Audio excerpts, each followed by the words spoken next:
صافی حضرات، آج میں اس ریاست میں بلوچوں کے تمام بنیادی انسانی حقوق کی پامالی کی داستان بیان کرنے آئی ہوں۔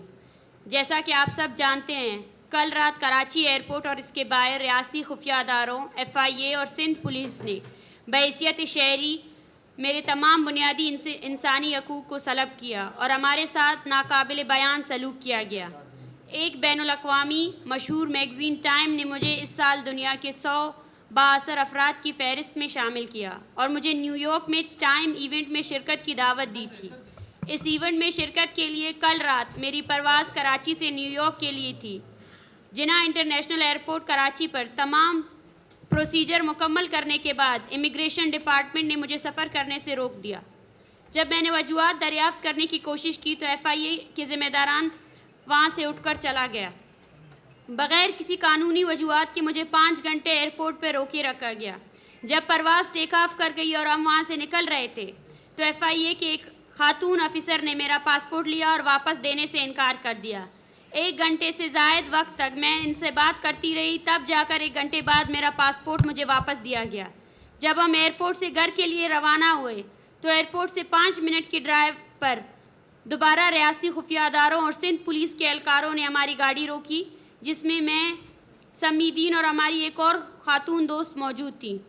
گاڑی کو روکتے ہی انہوں نے ہمارے ڈرائیور کو گاڑی سے نکالا اور ان پر تشدد کرنا شروع کر دیا۔ گاڑی کی چابیاں نکال کر گاڑی بلاک کر دیا۔ گاڑی کے چاروں دروازے کھول کر ہماری سیٹس کے نیچے تلاشی لی گئی، مکمل طور پر گاڑی کی چھان بین کیا۔ جب ہم نے ان سے بات کرنے کی کوشش کی تو ہمیں گاڑی سے باہر نکال دیا، ہمارے دوپٹے کھینچے گئے، ہمیں گالیاں دی گئیں اور شدید ہراساں کیا گیا۔ اس کے بعد ہمارے بیگ زبردستی کھینچ کر انہوں نے میرا پاسپورٹ، موبائل فون اور گاڑی کی چابی اپنے قبضے میں لے لی۔ ہم رات کے 1 بجے تک ایک سنسان شاہراہ پر کھڑے تھے جب 2 ویگو گاڑیاں آئیں۔ ان میں موجود افراد نے ہمیں مزید ہراساں کیا اور ننگی گالیاں دے کر چلے گئے۔ ہم نے خود کو غیر محفوظ سمجھتے ہوئے اپنی گاڑی وہاں چھوڑ کر ایک ٹیکسی لی اور گھر پہنچ گئے۔ یہ ایک اذیتناک اور تکلیف دہ لمحہ تھا کہ اس ملک میں ہمیں محض انسانی حقوق کا کارکن اور بلوچ ہونے کی بنا پر جانوروں سے بھی بدتر سلوک کا سامنا کرنا پڑا۔ قابل احترام صحافی حضرات،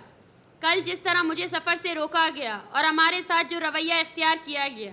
اس سے یہ بات واضح ہو گئی ہے کہ ریاست پاکستان نے ہم سے جینے کا حق بھی چھین لیا ہے اور یہاں ہمارے لیے کسی بھی قسم کی انسانی حقوق موجود نہیں ہیں۔ آپ اس بات کا اندازہ لگا سکتے ہیں کہ میرے پاس USA کا ویزا اور ایک بین الاقوامی میگزین کا دعوت نامہ تھا، لیکن کراچی کے ایک بین الاقوامی ایئرپورٹ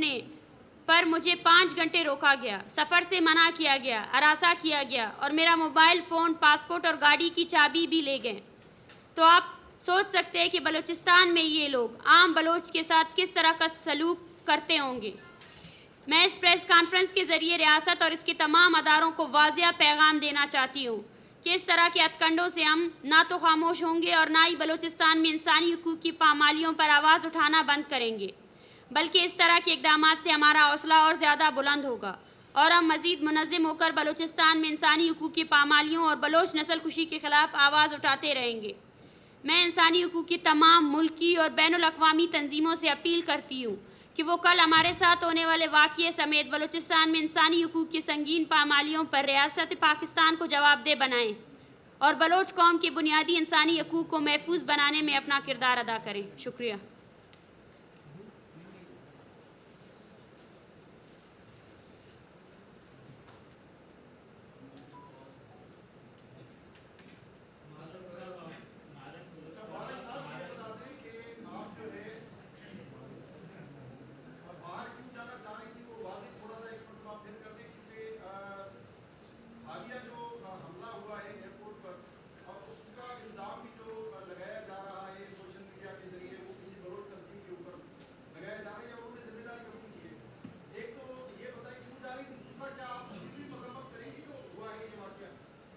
مجھے افسوس ہوتا ہے،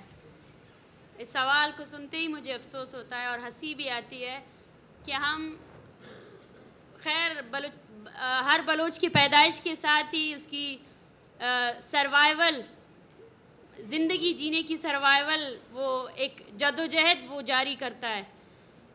گزشتہ ایک سال سے جب سے ہم اسلام آباد گئے، اسلام آباد میں ایک لانگ مارچ کیا، بلوچستان کا مسئلہ وفاق کے پاس لے کر گئے، ان عورتوں اور بچوں کو لے کر گئے، لیکن اس کے بدلے ہمیں وہاں مارا گیا، ہماری right of assembly, right of freedom of expression کو چھینا گیا۔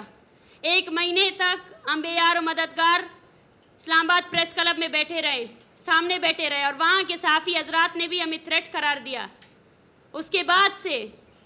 اور مجھے افسوس اس بات سے ہوتا ہے کہ اس چیز پر آپ میں سے کسی نے بات نہیں کی۔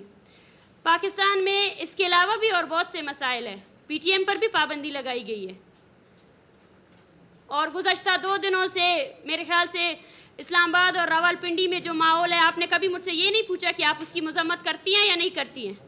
اور پاکستان میں جو ایک عام انسان ہے، عام شخص ہے، جس طرح سے اس کی وہ جو زندگی گزار رہا ہے، آپ اس کی مذمت کرتی ہیں یا نہیں کرتی ہیں؟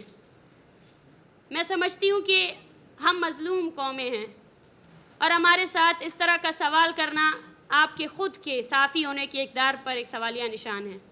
ہم اس سوال کا جواب بار بار نہیں دیں گے، ہم بالکل بھی نہیں دیں گے، کیونکہ یہ ہماری رائٹ کو اور اس کو بالکل ختم کرتا ہے۔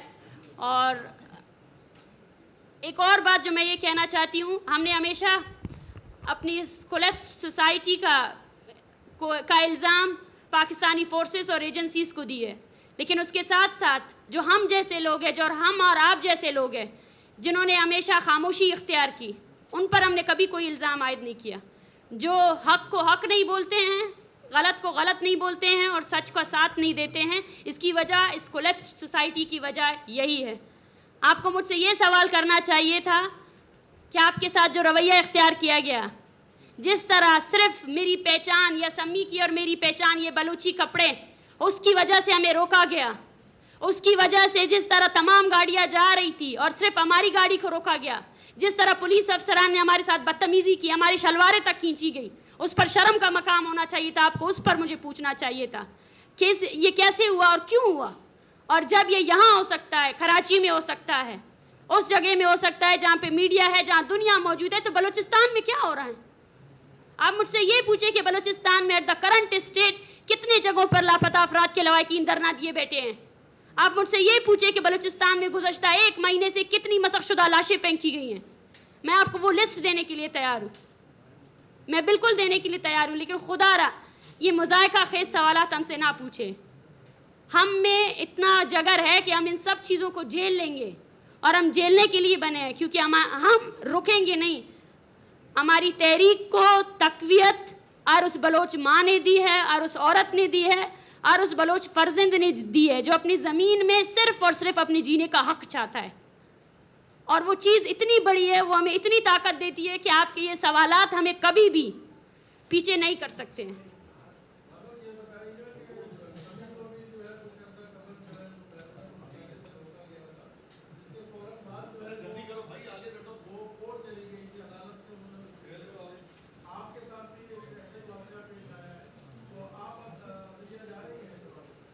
جی بالکل،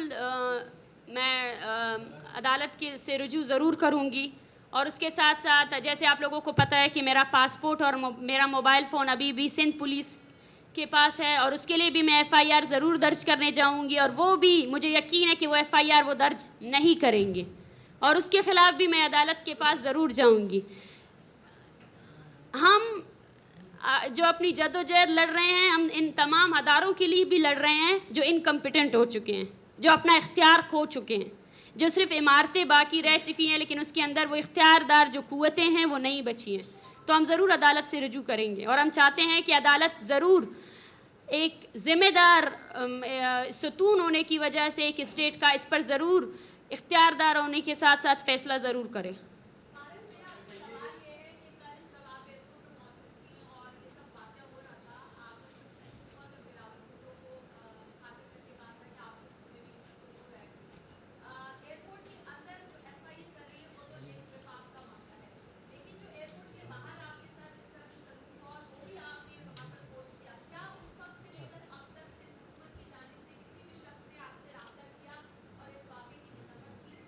جی بالکل بھی نہیں۔ سب سے پہلی بات،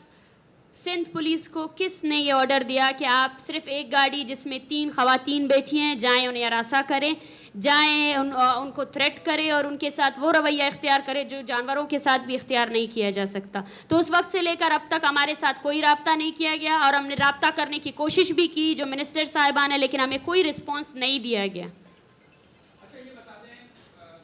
ڈاکٹر صاحبہ کہ شروع سے ہم دیکھ رہے ہیں کہ آپ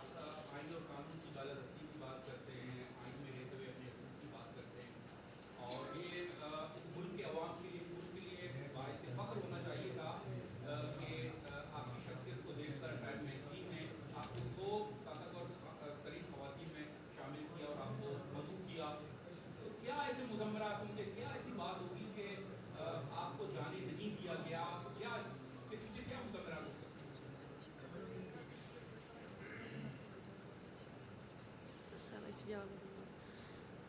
دیکھیے ہم بھی یہی سوال ان سے پوچھ رہے ہیں, اور بلوچ کا ہر بچہ پیدا ہوتے ساتھ ہی اسے بولتا ہے کہ میری زمین میں ہزاروں سال سے یہاں پہ آباد ہوں اور وسائل میرے ہیں, میں نے آج تک آپ سے کچھ نہیں مانگا ہے, لیکن آپ میرے جینے کا اختیار مجھ سے کیسے چھین سکتے ہیں. اور ہم یہی کہتے آ رہے ہیں کہ ہم اس آئین اور اس قانون کی شاید بالادستی کی بات کر رہے ہیں جس کا ایگزسٹنس ختم ہو چکا ہے, جو لا قانونیت لائی گئی ہے اس سوسائٹی میں جو مکمل طور پر کولیپس ہے. کوئی ایک رائٹ مجھے بتائے, کوئی ایک طبقہ مجھے بتائیں, بلوچ کو چھوڑ دے, کوئی ایک طبقہ مجھے بتائیں جس کے رائٹس اسے مل رہے ہیں, اسے نہیں مل رہے ہیں. اور ہمیں روکنے کی سب سے بڑی وجہ یہ تھی کہ بلوچستان میں جو ان کے جنگی جرائم ہیں وہ کبھی ایکسپوز نہ ہو سکے. بلوچستان میں میڈیا پر پابندی ہے, بلوچستان میں ہیومن رائٹس آرگنائزیشنز پر پابندی ہے, بلوچستان میں اگر آپ ایک کتب میلہ بھی رکھنا چاہتے ہیں اس کے لیے بھی کرنل صاحب سے اجازت لینی پڑے گی. بلوچستان میں ایسی جگہ بھی ہے جہاں لائبریریز کی کتابیں بھی فوج جو ہے نا ڈیسائیڈ کرتی ہے کہ کون سی لائبریری میں کون سی کتاب آئے گی یا نہیں آئے گی. تو وہ جو کالونیزم ہے اس کو